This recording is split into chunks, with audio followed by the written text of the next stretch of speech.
National Petroleum Authority held a stakeholder engagement which sought to review the price deregulation policy for the petroleum sector. According to the head of Economic Regulations and Planning NPA, Abbas Tatunti, the current uncertainties in the market makes it necessary in order to protect the industry as a whole.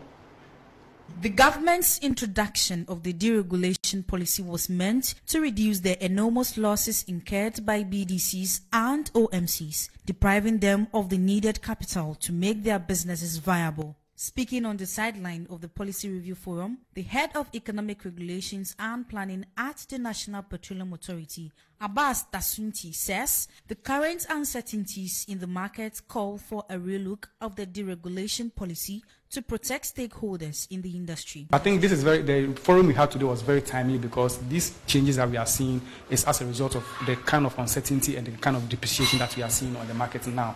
And as we speak right now, the BDCs are really making a lot of losses due to forex exposure, and therefore they are forced to change their price. You agree with me that previously they were not doing that. So in the times that we are, I think as a regulator we need to be flexible and understand the challenges that they are having.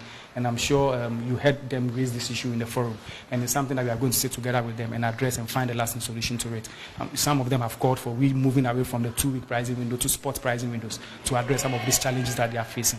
The CEO of the Chamber of Bulk Oil Distributors, Patrick Ofori, says they had incurred operational losses due to the cedi depreciation. The cedi has depreciated over 14.something%. So anybody who sold to Total, who more or less drive the market last week, by the end of the pricing window, the person in his quest to even buy dollar on the payment terms have lost.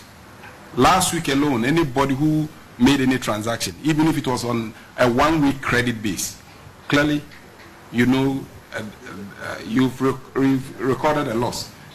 And the key aspect of our operations, and I'll say this in three, we may go, but we may not go down alone.